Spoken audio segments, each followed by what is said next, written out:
guys, and welcome back to Hustlers Hood. My good name is Masha, and today I am the host of this video. If you're a returning subscriber, thank you so much for being here. If you're new here with the Kachau, please hit that subscribe button. So I am here with the hosts. Hi. So you introduce. Hi, my name is Ndenya Musau, as you all know. And I'm here with Rasta. You don't want her to be, try to be. Niko nje. Bye. You don't have dread to be a Rasta. I'm Oh. a Don't have it dread. Sasa nimeka tu accent ya Mkamba kwa nataka iko. Kilia, yes, please introduce yourself. And I am Wanja Moli. Yes, so I'm going to start this video, of course, with a bang. So in front of us, we have 8 shots. I do not know what the contents are, but we're going to play the poker game. Sina cash, but the person who will have the best poker face in relation to what you have drunk is going to win some money. Umekuja hapa bila cash. M-Pesa, girl, this is a digital world. Hustlers Hood is all about hustling. Na hustling siku hizi tunalipwa na M-Pesa. Imagine me nitawaambia kama mnadanganya.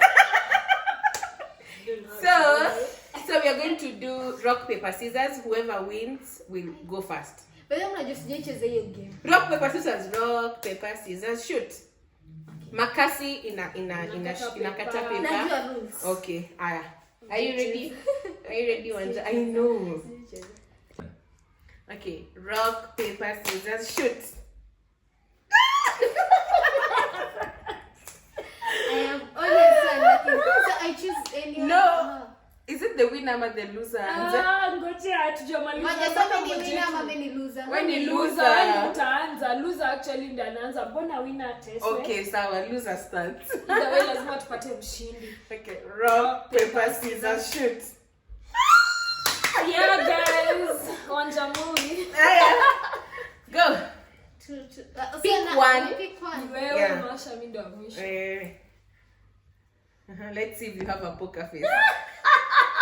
Awashari. Fake kunusa. Amgesema utakatia pata.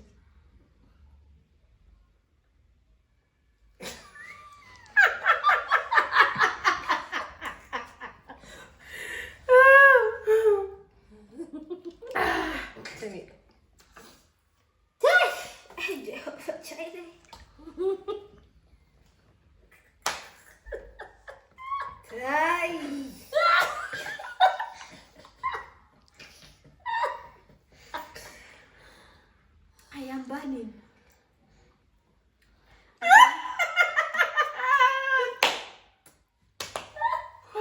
Hey.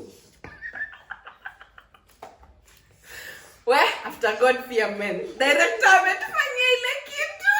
I think zote ni shots mbaya. What?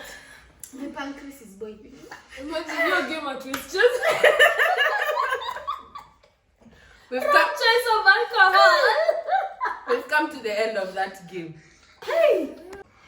So, wadau, imekuaje? Imagine mlitucheza. Ka economy ya Kenya. So, one last time. Wewe na utakunjua sura. Actually. One last time. Go. Go what? Take a shot and drink. Kwani atufanye rock paper scissors ndio? No, you already lost, honey. Ai bro, kwani game inaenda? Wewe kwani hujacheza na Hata kiki? nimecheza tu brikicho. Hit it, baby. Bless you. Thank you. I'm sorry. Msee game.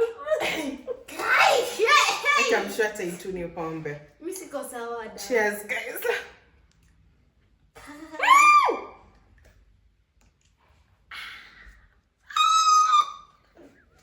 Basi hiyo question ni waambie hapa ni ujinga tunaendeleza. Acha tuambie tu ni shots tunakunywa ndio tukue na style. Please God naomba tu.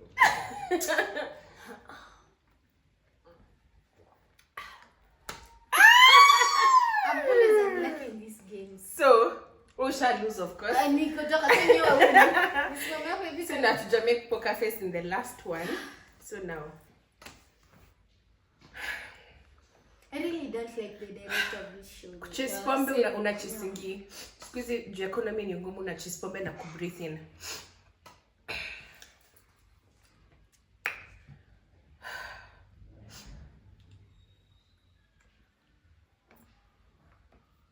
Mungu baba nicheze. Wacha niwaambie. Hiyo ilikuwa jini, ni kujifanya Hili. Kujifanya mtu tumejulia hapa kwa shingo. Tumesikia kila The game was to make a poker face, and I have. Wait, at this point naanza kuja never mind. Poker face ni hivyo. Mimi niko na akili ya ule mse ule joker but Poker face ni mtu asijue ni nini umekunywa. Amekunywa maji. si maji. Nyenye amefanya di. Yaani maji, ni maji. Nimesema kunywa maji twice. Nitwa maswara. Anyway, so today I have a very interesting topic. Okay, so asanteni sana. Maybe that was a kwani ukilewa unakuwa na nini? What's Dian akilewa na vizuri huku wanatumia watu pesa. Wewe unakuwa jam. Kuna mayai 3 asijaiva. Leo nakunywa shots yawa. Sorry, you should consult your ancestors. To the director. Side eye. Criminal. Offensive side. So I have a few questions for us here to answer. Okay. Are you guys ready? It's not book smart questions. Just Niko ready kaiva ready. sawa bro. So my first question is, if you never had to worry about money, what job would you want? Not worry about money. Kusema tu kweli bila kudanganya watu. Kwa tu housewife kwa billionaire niambie tu mimi ni housewife. If you never have to worry about money. Yeah.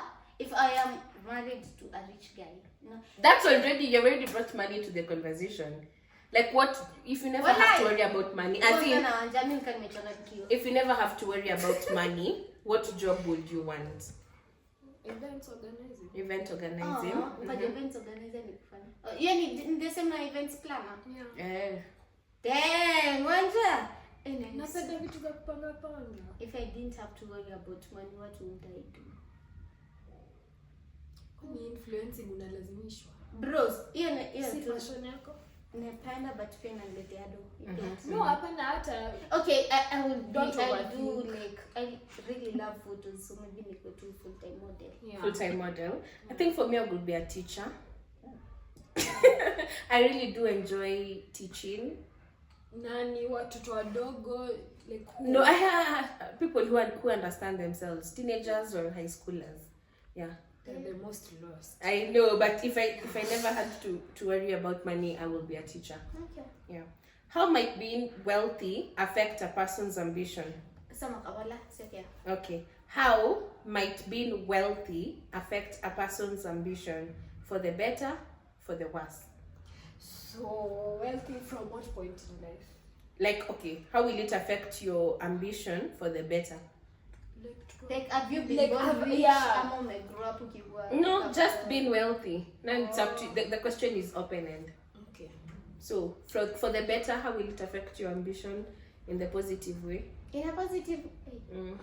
Don't go tricky, but I'm thinking with wealth, if you're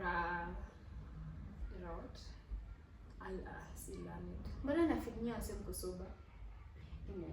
We just know how to handle our liquor better. That is so I'm thinking wealth could affect you.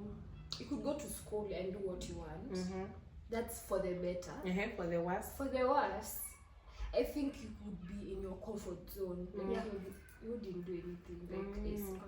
Yeah. But wealth is not necessarily money. If we think about this in a broad perspective, wealth is kuwa na mashamba, mahao and all. No, she realize kuuza hizo vitu kwa kazi nyingi sana. Yeah. So tuseme to comfort zone, but yeah, I think I'd go with what Jazzy or personally as myself, I'm very comfortable with life. Like, cause I already have what is financing my comfort, so I'm comfortable with it. And I think in hata sijui nini. For the better, for the worse. For the worse. So nimesema ni for the worse. Yeah, kwani for the worse, you just in your comfort zone. Utatulia tu juu kona do. Kwani kuna makosa mtu kutulia na fanya do? You're in comfort zone. So that is for the worst. Acha nikupe example. Yeah, the Kabus bonfire. So the Kabus, acha nikwambie, they were millionaires, but they worked hard to be billionaires. What if they told themselves as tumefika wangesimamia hapo? So wewe utakusimamia hapo. Smart akipoleni na kwa mababa ndogo. Wanja especially. Sorry. No problem. Criminal side eye. Bombastic. Mama, if you don't apologize right now, she's going back to Costa Rica. I have understood what she had said, but so like for you, you'll be in your comfort zone. In my comfort zone. That's for the worst. For the better, I think I'll just, to be honest, I'll engage with people and not to know the way forward about investing and everything to be sorted. At this point, itabidi tu nimeconsult you. I feel like I am comfortable, so yeah. But at the same time, when you want to human beings always want more. So I would also want to be comfortable, but making sure whatever I have is not running out. So that I would seek advice. So I think for me, it will be the same for the better, for the worse, in the sense that I will want more. So for the better, of course, that will be a plus sign because I'll be adding onto already what I have. For the negative side, me wanting more I will not really necessarily know where to draw the line with greed, and that might also maybe change my aspect of how I will view life and things like poverty and people who are not hardworking. So for me, wanting more will just be both for the better and for the worst. So say to a billionaire, utakuwa I want to be a trillionaire. Sorry. Yeah. So do you know what an antique is? Unajua antiques ni nini? So why do you think they cost so much? I think because they are no longer readily available. Like it's a one-time thing. So like mtu anajua the costs, maybe the price is according to its availability and it's no longer available. I feel like the materials that were used to make these things. So na film Mona Lisa lichoro 90 years disappear ama hiyo ni antique. Sister vitu ziko huku siku hizi kunanonga kiatu inaharibika. Kiatu enye ulisoma nayo class 5 hadi class 8 ya bata wamefunga Bata walifunga. Hiyo. Okay, yeah. Mnavaa mtumba sana. No, hapana, bata waliharibu quality of the shoes. Wala taffy. Taffy zenye mimi when I was going to boarding personally. You kiatu nilikuwa nayo class 5 hadi class 8. And then I went to high school. Term moja usharudi kuitisha kiatu. Term moja usharudi. I mean, now, but then this is why I'm sorry to say this. I know I'm a Kenyan, but this is why sometimes supporting Kenyan brands is so hard because don't nakuzia kitu 6,000 yenye never know na mia pale mtumba, and then it's not even going to last. Why? The quality over the quantity. Over quantity. Yeah. Okay. Yeah, kupenda makes sense. Yeah. So I think antiques cost so much because of their value. Which in sense is what you and it summarizes what you and Wanja have said. The materials and you it being readily available. Yeah. Like you can find Someone that is not just readily available. Unajua food ya KFC na Kempinski. Conversation for another day. Buy one get one. So what's something that's really hard to do but feels really good once you have finally done it? So hard. Yeah, it's really hard to do, but it feels so good once you've finally done it. Easy, bro. I think like your process of kwenda gym when you want that goal, it's so hard, and it's the first day is like week 2, but if you're consistent and you see results, it feels good. So how many squats have you done today? Mamangu na squats na YouTube zatokea hapi. Si umesema people do squats. You don't? You want us? These days are just getting personal. So, umesema working out. Working out, bro. Are we shooting? Are we rolling? Yeah.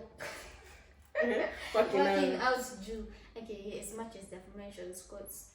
Leo nimefika tu 12 because I'm supposed to get to 75 and I was like, okay, just could you push the pain, but the results are very fulfilling and you actually feel good and consistency. Points.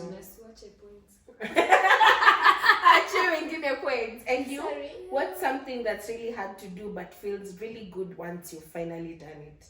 Imagine I wanted to say consistency. So I wanted to say consistency. I wanted to say in general, because there's so many things that you're not able to get to the end because of your just one day. I'm just going to give an example of my supplements. Supplements.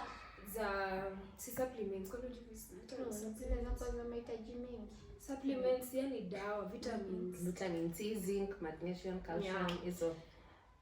So I keep telling myself, every day at 11, I'm going to take my supplements. And then the first week, you're doing so well and you're so proud of yourself. Week 2 comes, start well, but by the time you're coming to the end, ulikuwa unakunywa saa 5 usiku, so unakunywa sijui saa 2 asubuhi, sijui saa 3 mchana, sijui. Like, consistency is so hard. Yeah. I think for me, something that's really hard to do but feels really good once you've finally done it is starting. It could be starting your goals, just starting. Yeah. It's very difficult to start something. Today I can say, I want to read the Bible as the first thing I do every day in the morning.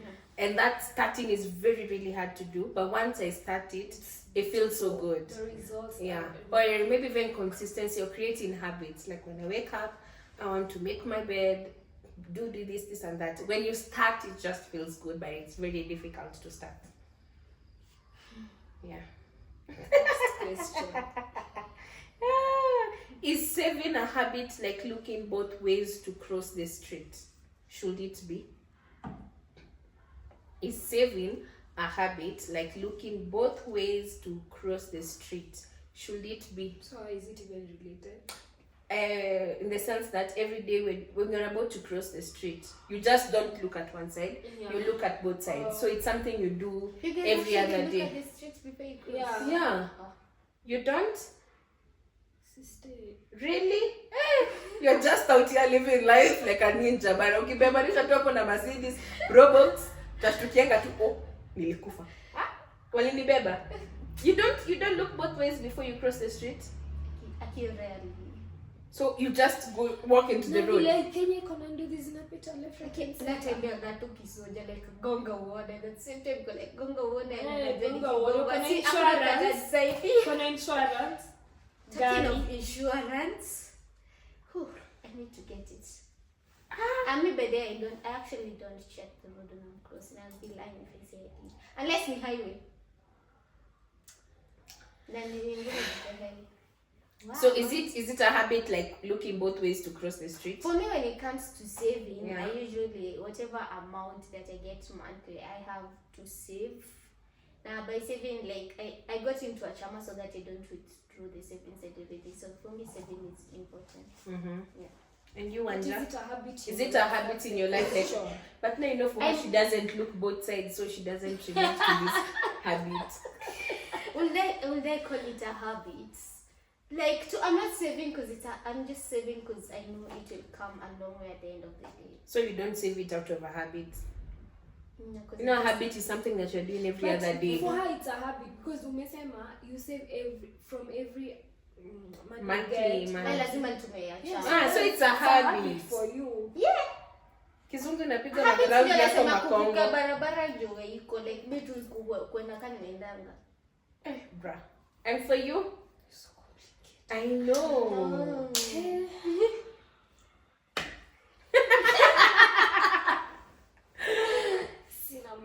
It's not a habit. It's something I've been struggling to start. But I'm going to say this. Imagine, guys. Sasa okay. Una earn pesa kidogo. Pesa yako inaendanisha na expenditure yako utasave. I think hiyo Wanja akisema hivyo kwake when it comes to tithe bro, like ni save tena tithe and ikikuja kwa tithe ndio inakonga benye wanja na feel sasa na kwa difficult. Ebu just try being consistent for once in tithing and see what blessings you unlock for yourself. But like we don't even have that consistent money coming in. So what exactly am I supposed to be saving? Hiyo ndio tu swali huwa inanishinda na this is an argument I have with everyone because they're including me. Hata hiyo kidogo so save me collect bro. Sasa nalipa 5k this month, 15k next month. Hiyo 15k ndio inanisaidia kusurvive hii mwezi sina. Sasa save aje. I feel like saving comes naturally and quote me, if I had a consistent pay, I would save because so then I have the discipline. Do you think if you earned 100k you will save monthly consistently? To earning 1,000? Oh bro, I know I am disciplined, but as long as I'm not earning money that is not consistent, I'm sorry. Skumbaya Twitter nishika, imagine. Like sijui, I don't know how to say if the money is not consistent. Like, if it's not consistent, yeah, if it's what not if it's consistent and it's not a lot? Would you still save? Yeah, if my money is consistent, let me tell you, when money is consistent, unajua kuna kitu sio lazima ununue kila mwezi. Na kuna kitu unaisavianga kando, kuna vitu zingine ni za kila mwezi. So now you know how to budget your money from there. But the moment you're getting 2,000 today, tomorrow you don't have anything, the next day you get 10,000. You see that day you're going to get 10,000, it's going to cover for those days you didn't have. So, najua kuna mtu anataka kunichapa, but I'm sorry. If I don't have enough money, you're not saving. Well, Masha? Yeah, saving for me is like a habit. That's all I can say. It's difficult, but I want to retire by the time I'm 35, so friends. Which makes me even want to ask you questions. I did ask June on the last episode. So, what's your retirement plan and age? Because personally, bro, I've met people who are telling me, including the director, to retire by 30, and I'm like, okay. Ukiangalia miaka yako na how many years you have to get to 30 na goals azingiani bwana. Unless Elon Musk anyowe. Atakuwa na prenup, so still not a... That's another discussion we should have at prenup. Onga. Anyway, what's your retirement plan? By retirement plan, you mean what exactly? Like retirement. You're saying you want to retire at 35. So what are you doing towards? Thanks. Manzani wadana anarada ngoso kukuliko. What are you doing? Kwani yako alisomea group of schools? Unajua kuna tulikuwa chacho nje akasema ngoso limnyorosha kesi. Imagine tunyorosha sisi. Why are we discussing people's So I think for me, my retirement plan is a lot of saving. Currently, I do not know what business I want to do. So I'm still working on my retirement plan. So I decided to just save and save and save and save and save and save. And then when I maybe settle down and decide and be in the capacity or in the space that I can decide what business I want to run, I could. Because right now, nataka kufungua wholesale, bombastic side eye. I want to open a cloth line. I want to open a shoe line. And I'm just like, these are all ideas in my head. So for now, my retirement plan is saving. Oh, but farming, agriculture. Takuna some several cows in even a nguruwe. Yeah, farming. I want to be a farmer. And you? What age do you want to retire at? You have to do the What age do you want to retire at? I would be lying if I put a number to the age I want to retire in. Honestly. But that's a goal. It is a goal. You like 35 nito kuna files. Your honor, wait, but it's a goal. Yeah, it's a goal, but if I put a number to it right now, I'll put it for the sake of influence from the friends from you and other people. Personally, I wouldn't put an age to it, but I know by the time I am retiring, I want to be financially free and my kids, like, for me, the reason why we work hard is for the kids, man. Like, when she life in your mini CJaway experience, especially. You're doing it for the kids, honey? I'm doing, like, they have to experience a better life than I have, honestly. Where are the kids right now? Guy, be part of our future plans. Just like your Retirement at plan. 35. So I don't have an age limit to that, but I have met people who have an age limit to when they want to retire, and that is very good, which means like they have a plan to actually by this age watakuwa retire, because they have put up a plan and they know they will have. Personally, I don't have a plan, that I don't have a limit, but I would be lying if it's 30. Oh. You still wanna be hustling and whining. Yani kufuata na mimi inaitwa kitu nani anasemanga upepo kitu. But I don't have it, but I do know by the time I want to retire, I would want to be financially independent. Like hata hiyo story msema niambia ati nikioa Elon Musk prenup, hata nikipewa prenup niko tu sawa na chenye niko nazo. The age where I'm financially free and I have enough, and my kids can live the life that I never got to experience, and they're just free. So I don't have a limit yet, age limit. I hope to get it soon. No pressure. It will depend without working, but I do know I am working towards my retirement plan. I know. Yeah. Hata mi economic endelee vile ze push a little bit 5 more years ifike 40. So msishtuke mkiliona 40 kwa Kentucky umsewa KFC alianza kiwa 40 something ama I don't know. Oh really? Yeah. That's what I had. So KFC nishikie hivi behind the camera, but okay. So I don't know why we're talking about retirement. I want to live my life. What do you mean? You're still children. Hey, bana. Tunongea about kuretire in our 20s, bana. I'm out. I still want to figure out what. Like I know what I want, but I've not even gotten to. I don't even have what I want right now. This is why I'm even thinking about what I want when we get there. At least I need to have something. I need to have a consistent job and to get to that point in life where I feel like I'm content. I don't know, human beings were never content, but kuna ile point, and I'm always praying to God that in this life, if there's something I pray for is peace and contentment. I don't want to be the person who niko na pesa but bado niko huku nje fatigue ndio inanisumbua na nikimbisha. And so when I get to that point in life, maybe then I'll have a retirement age. But for now, Wise woman. Next question. So ni mtu hapa mwenye hapa na age. Yeah. Anywho, if you found $20, would you try to find who lost it or would you keep it? What about $2,000? $20 nika 2,000. Kipata 2,000 leo mahali. Utajaribu kutafuta ni ya nani ama utajiwekea? Naambia God nitakupea time. Au jaiona hiyo meme? Sema hiyo meme. Okay, I had this grandma. I don't know, out of the blues alikanisha tu chini akaniambia, Masi, usichukua pesa yenye si yako, itakuja na hizo shida na kila kitu. And also besides that, mimi sijui director anatia nani criminal side huko. Also before that, like how we have been brought up with my mom and brother, like if it's not mine, I really, when it comes to money, if it's not mine, I swear to God, like I will be so uncomfortable taking it. So even if it's $2,000, bro, hata kama ni mitambili imelala tu hapo na mume angusha pale tamwambia, "Oh yeah bro, ndo yako." So you'll find who lost it. Yeah, that is if they're within.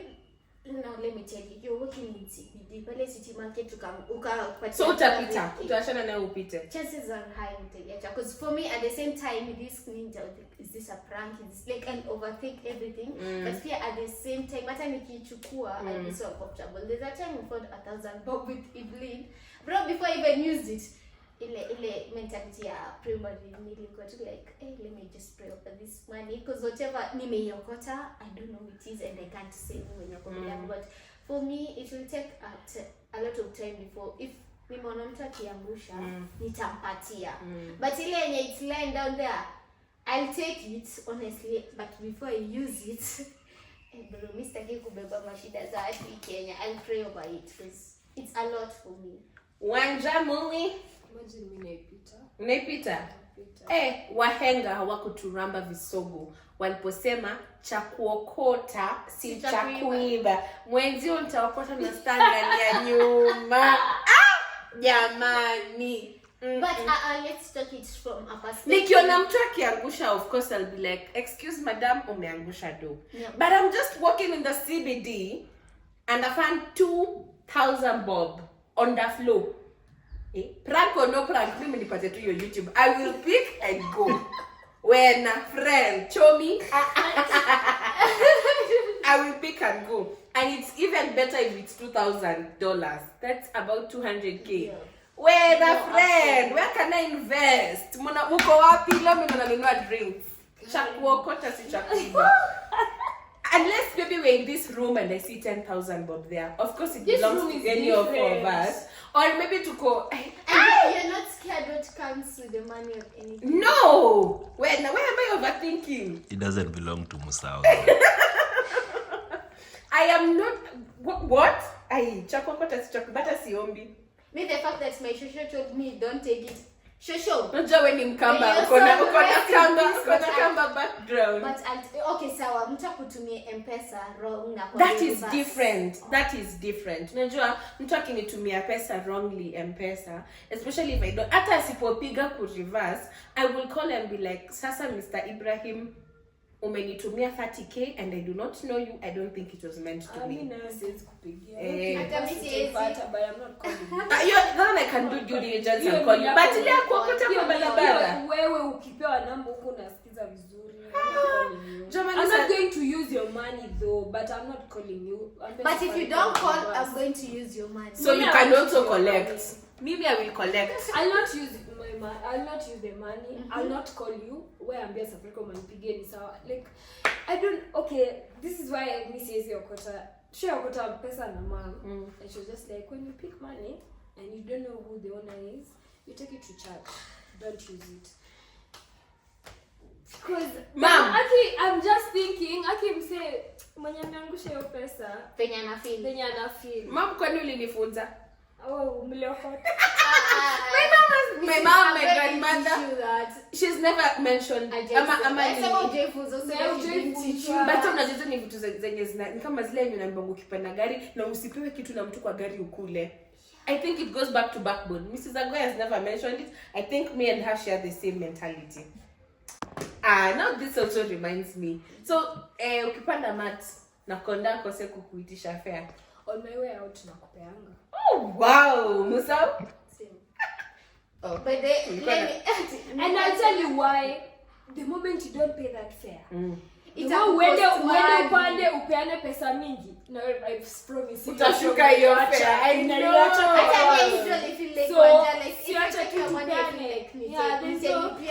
Kuna vitu zingine. Na this comes back to contentment. Like we tuko na habit mbaya. Na zingine tuzekelea wazazi honestly. Talk to me directly, brother. Talk to me directly.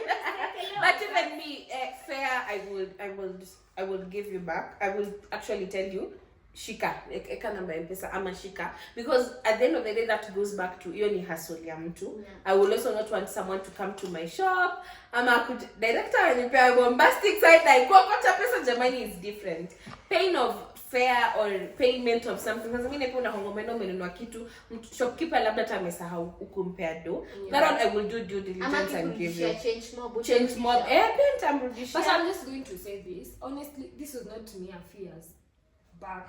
Hizi vitu zote ningefanya the opposite. It's just that nikaona tu the small things that you should avoid and zakupeleka far than vitu zingine tunafanyanga because it's out of ignorance. Let's just be honest. But honestly speaking, a few years back, can never be me. Hila saidingi. Lakini mimi hapo kwa kuokota pesa, catch me there. Kama kuna group muni add. So, is in your own understanding Wanja, is credit card the same as cash? When a lot of kuangalia niko na 500 bob M-Pesa na fuliza limit ni 1500. So niko na 2k. Hapana. You don't credit wewe. Hizo sio pesa zako sister. Ulizifanya kazi. Pesa zako ndio uko nayo. Na hiyo economy. Wengine I even deactivated Fuliza. I'm not making someone else rich. Fuliza is paid with interest. Are you returning the same amount of money you took? No. Even on credit. Then mbona mnajekelea madeni za ujinga? Jua tuna.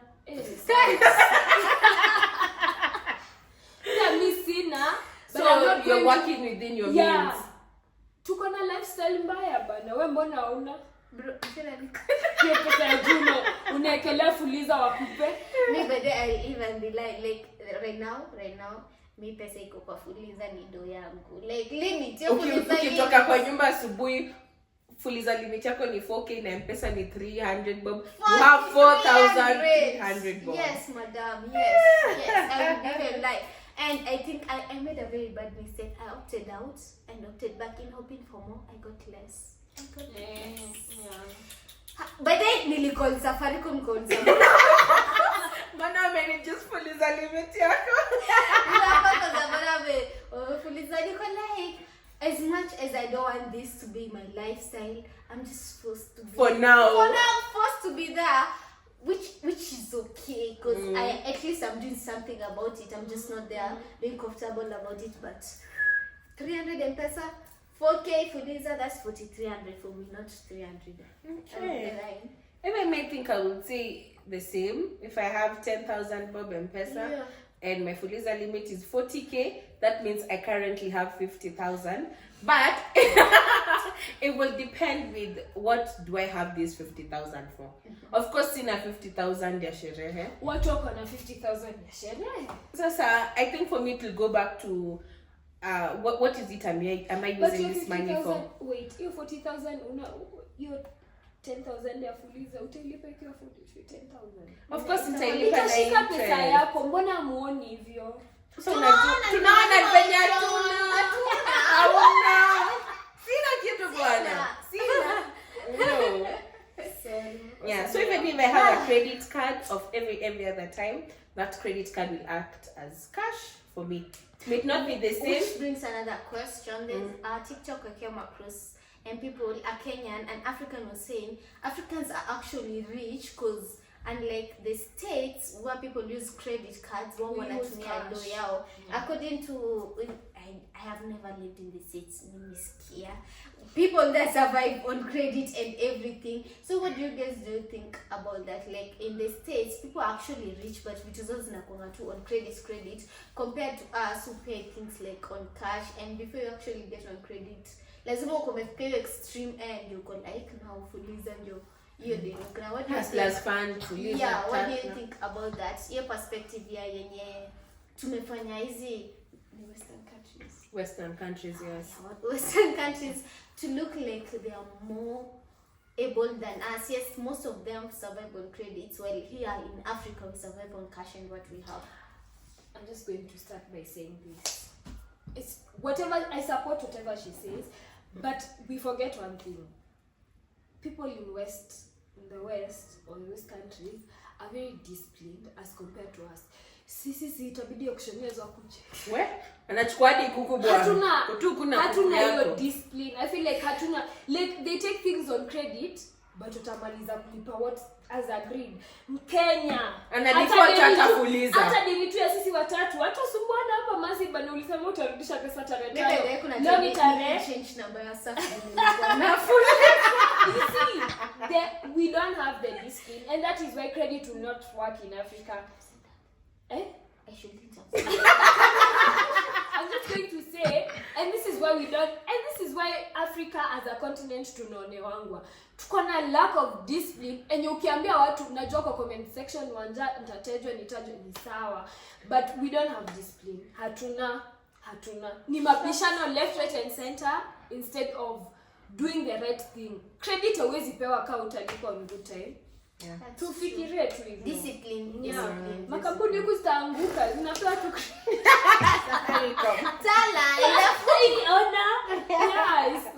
Yeah. Just on the side, I think it's a wrong narrative to say that you can, as in Africans are much more richer than the Western when it comes to credit. So for you to understand credit in a larger scale, for you to be worth a certain amount of credit, say $10,000, there's something they look into that is called a credit score. Yeah, pesa, but So credit score, for you to garner more credit, they have to check how much are you earning, yeah. and how much are you, for them to actually liquidate that and know, is this person willing, going to be able to pay this amount of money. So the narrative that they are not wealthier is wrong, because they are wealthier. That's why they qualify for such amount of money. Okay, so the thing at the end of the day about credit is, like she said, that we lack discipline. So most banks just give credit to people who are wealthy in our country and stuff, because the people on the lower scale haven't gotten or grasped that discipline to pay. That's why we are having a lot of issues to do with CRB and stuff. But that, again, just on the side, for you to actually qualify for a huge credit, you must be earning or doing something that actually gives a lot of income or gets you a lot of income in your banks. Yeah. Okay, so for you to hiyo credit ya majuu unakwanga wamekwanga na Si ya kila mtu, sister. income yako Kuna ndio wase ulipa. Yes. Hata fuliza yako pekee. Eh, They look kwani- at your M-Pesa statement. mbona ananipianga mingi alafu Unajua majuu, let me tell you, unajua majuu, si pia unaweza lipa tu kila kitu badala ya credit. Nini tunapenda madeni? Better imagine, I don't think I'd go. Like nimekuja kujua za grown up, yes, like kuna vile huwezi live without loans, but vitu zingine by ni mashida tu za kujiletea. So save tu pesa. Mostly, okay, the thing about credits, again, just to give you probably a little knowledge of what I understand, it's not wrong to take loans in terms of credit, but it depends with what are you going to use this credit for. So if you're using it for something meaningful that is going to actually accrue or get you more income at the end of the day, then it's value for that.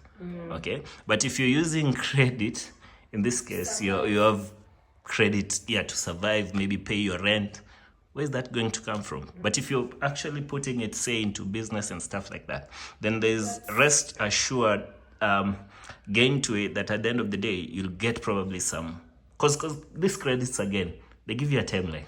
That is something they don't we haven't discussed, or probably you guys didn't mention. They give you a timeline, like, okay, fine, you've taken $10,000, but each month we want you to pay $1,050 for 10 months. Then from there, if they check that you're actually disciplined in your payment and stuff, then they grow you maybe to $20,000, depending, again, on how you repay your credits. Okay. But wouldn't you say like life in the States is much easier, because no matter what you're earning, you still get a credit, like you can access it or terms. Even here in Kenya. Kenya, The whole discussion. Oh yeah, I wanted to ask, is everyone given the credit? Like, is it eligible to everyone? Amani, a certain earning, like, Or you meet a certain criteria. Yeah. Okay, so for credit, from what I know, is first you have to, so in the Western countries, let's speak US, because I have at least little information about the States. So in the States, first they check your employer, like your employment credentials. Then they check your CNN social security number, they validate your address. Once they know that, they check your bank accounts, okay? How much is this person getting? Of course, they're also countering fraud and stuff like that. So what often happens is not that everybody qualifies for it. Few people qualify for it if you meet their exactly, if you meet their criteria. And just to retaliate to what Musa was saying, that it's wrong to conclude that they're living better than we do. This is the thing. From what, again, I've learned, and I'm saying what I have, because this is a personal opinion, from what I've seen.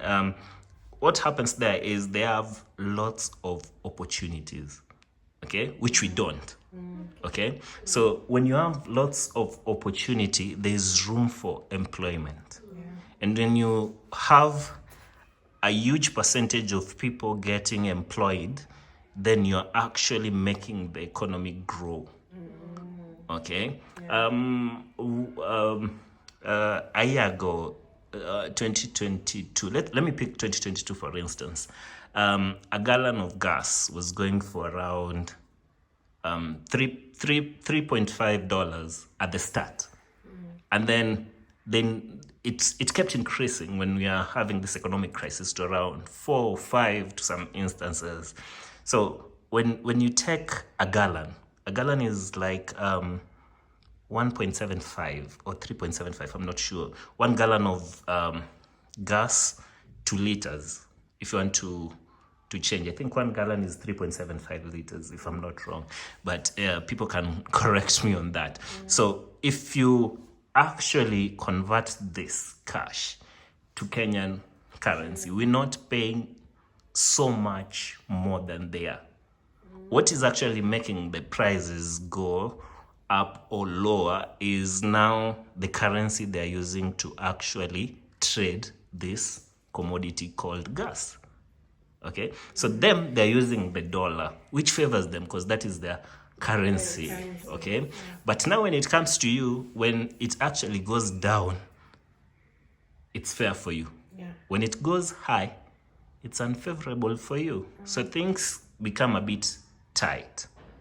It's not like they're living, let me just say it's a land, like they call it, land of milk and honey. So many opportunities in the US, which we don't have here because of corruption, of course, selfishness, nepotism at its peak and stuff like that. But we have the potential. You have people who are worth the task, people who are skilled, knowledgeable, and have IIQ even way better than them. Yeah. Okay. Wow. The next conversation we should be having is living in Kenya better than living in the US? That is so much insight. Who? Director. Mr. Director. Bombastic. Alisema hataki kuonekana but you've heard the voice. Okay? Yes. Until next question. So, our final question, we're already at a high. Yep. So, wezi enda huko. The final question for today, ladies, is: does money buy happiness? How long does happiness last? I know this is not a new question here. So, does money buy happiness, Wanja? It does. How long does this happiness last? As long as the money is lasting. Yeah. Musab said money doesn't buy happiness. Who? Has that changed? Where?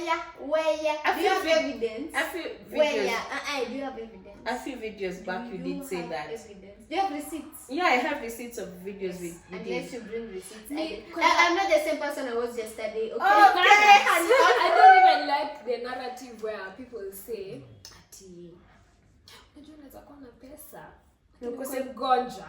Wacha nigonjeke nikiwa sauce. Hapana, sitaki kugonjeka. But hapa bila pesa sio kuzuri moja. Onda alisema hapa money happiness. Alifa director, did they say that? Yeah, and then what that narrative does to us is that Ni hakitaki guilt pesa. trip, sindio? Naogopa ati nitakuwa mgonjwa. Bena tafuta pesa. The example you used was Chris Kirubi. Where me? In that video. Na kuruka story 100%. So for me, my answer still remains the same. Does money buy happiness? Yes. And whoever said money doesn't buy happiness did not know my price tag. Self-confidence and hii dunia bedeni kujichocha. Hii economy lazima nijichoche. Okay, we're not saying that money. Okay, it's not. Yes, we understand, but hizo narrative ndogo za utakuwa mgonjwa, Haupendelei. utanini, they make you feel guilty if you want to be rich in this life. Be rich. Hizo vitu ni like hata imagine there are poor people who are still sick. So now hiyo tutatetea. Ugonjwa is not within the money.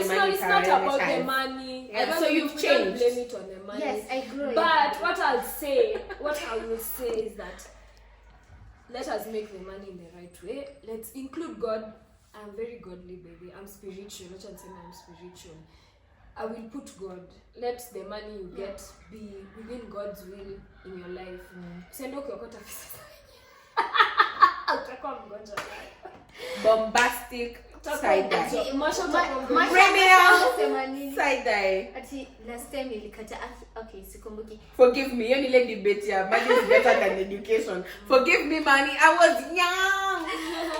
I does money buy happiness? Money buys you like the privilege to be happy. It leads you to there. So like there are things money won't buy. That's what I said, like health. No matter how much money you have, you can't buy health. But there are certain things. You can buy health insurance though. Broko kuna cancel na dedi. Ukiwa na health insurance utakunafanyiwa full body checkups every year. I am sorry to say this Kirubi will be here, but he's not. Like maybe his was ignorance. Hapana. Na nani wa Safaricom. Nani. Kuna papa. I think the aspect of your question when you ask that can money buy happiness, I think money can't buy happiness. Happiness is a choice. By that I mean the whole analogy of just being in a zone of happiness is from a choice of I really want to be happy. Money in this case can be just let's say it's like a catalyst. When you're cooking pilau, there are certain ingredients that if you don't use, it won't become a pilau. But there are also some that if you put to it into the pilau, you make it more sweeter than probably the person A or B who bought pilau. So in this case, what I'm trying to say is money only catalyzes the whole thing, but it doesn't buy you happiness. Happiness is a choice. You choose to be happy. You choose to wake up happy. You choose to be happy in circumstances that people, person A will actually probably think that you shouldn't be happy. But when you start making money itself, it becomes a whole question of drive. And drive is one thing that propels greed. You want more. It's never enough. So each and every step you make, it only avails you what we call the resources that you need. So for me, on a personal level, I'll just say I consider money as a tool, but not worth enough to buy you happiness. Because you choose to be happy depending on exactly. Ndio tofauti watu wako na pesa na wenye hawana. Ya already yako nayo, so ashajua money can't buy happiness. Nyinyi hamna. It can still be bought with money. I am still referring to what Sautisol say. Ulie kwenye Range Rover. Lakini you see, kwenye baiskeli usichoke kwenye boda and all that. But yes, I think happiness is a choice, but when you have money, there's no happiness. Okay? And if you're unhappy, umekosea tu watu. And I know by now you're probably thinking, the director ni nani? Anasound wise alikata kutoka kwa video, so you'll just be hearing the voice and seeing our very fine faces on here. For that, but I don't want to. Should I end this show? Show ni yangu, tuliza kipupa. Manzo unafaa kupua tu zile nili za Safaricom, advert za Safaricom za wale wanapiga nduru. Sio? Umenandoma. Thank you so much for watching this video. These ladies can talk, and time is not on our side. If you haven't subscribed, please subscribe. Kindly share this video, comment down below, and see you next time. Ciao. Bye.